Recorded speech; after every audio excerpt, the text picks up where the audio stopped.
Ito yung parcel ko. Dumating na. Itong share. Itong Starlink. Tingnan natin. Pero sinilip ko na kanina to. Buksan natin ulit.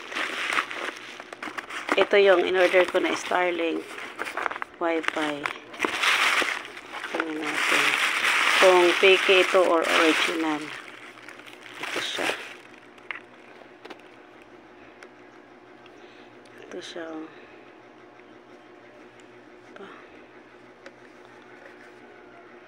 Tingnan natin kung fake o original.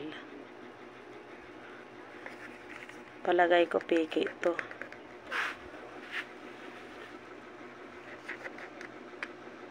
Fake ito siguro o tingnan natin guys.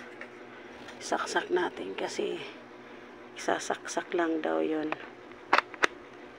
Ito, nag-ilaw na. Dalawa.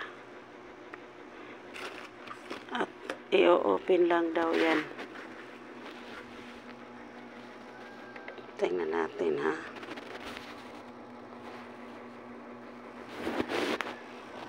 Kung totoo. Kung totoo na gumagana. Kasi i-open lang daw ang Wi-Fi. Tingnan natin. I-open natin, hanapin natin yung Wi-Fi. Starlink Wi-Fi daw. Sus. Walang lumilitaw. Ayan. Ayan. Naka-on naman. Wala oh. Walang lumilitaw na Starlink Wi-Fi. Ito'y patunay na piki. Talaga grabe. Kala ko totoo. Kala ko may magagamit na ako sa bundok. Grabe. Wala oh.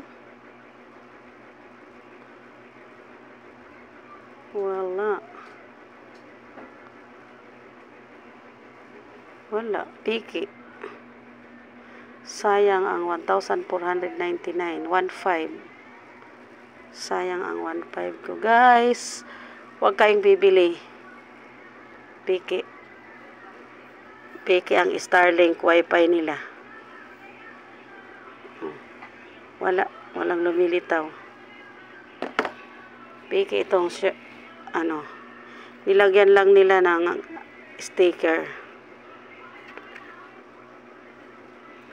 See?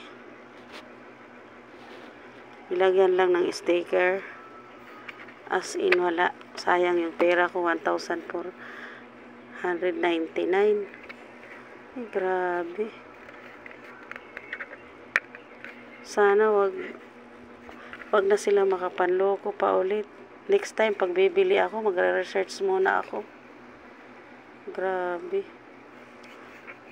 Kaya bumili ako nito dahil may mga nakita ako nagme-message doon na okay daw, nagagamit na daw nila yan. Pero bakit wala?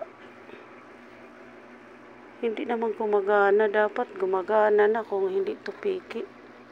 Piki talaga to eh. As in piki. Sana wag na kayo manluloko. Ayan oh, hindi gumagana yung bininta nyo, 1,500. Piki pala. Grabe, kala ko may magagamit na ako sa bundok.